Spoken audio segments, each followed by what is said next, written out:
It was a disaster waiting to happen. 47 people dead, the heart of a town destroyed, and doubts about whether government and industry did enough to anticipate problems with transporting crude oil by rail and fix them before it was too late.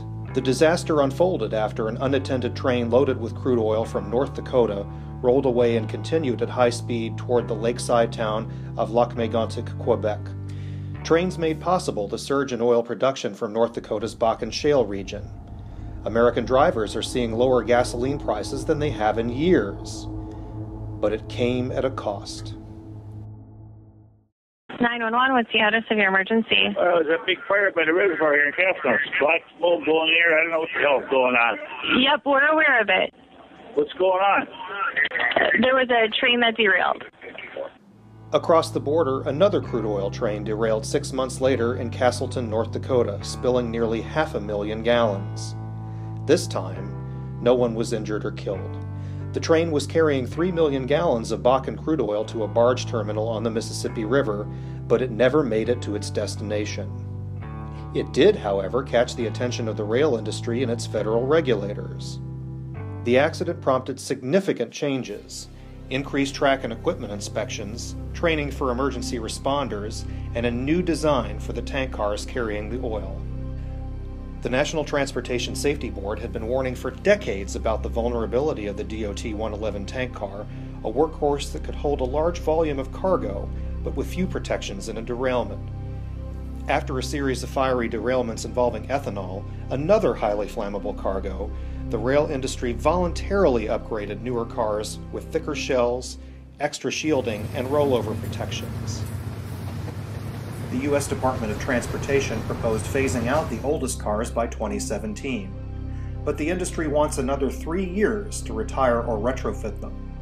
And with manufacturers struggling to keep up with the pace of oil production, the least protected tank cars could still be carrying crude oil and ethanol for several more years. But a more recent derailment in downtown Lynchburg, Virginia, showed that even the newer cars could fail. 3 tank cars fell into the James River and one breached, spilling 30,000 gallons of Bakken oil, some of which burned. Had the cars fallen into Lynchburg's downtown instead, the results could have been catastrophic. Oh, the sheen is really showing.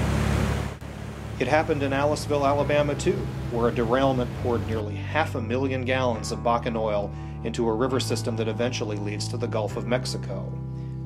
The damage took months to clean up, but within weeks, oil trains were rolling through Aliceville again. I've seen the results of the Bakken crude wrecks. I've seen the footprint of the fire in Aliceville. I was in Castleton, North Dakota. It's huge. The rail industry and its regulators are continuing to make safety improvements. But across the country, local officials and community activists worry that when the next oil train derails, their town could be the one to pay the price for America's energy independence. That's what I'm afraid of. These tracks are not in good condition. They are, according to the rail owners, it meets the minimum safety standards. This is Curtis Tate reporting for McClatchy.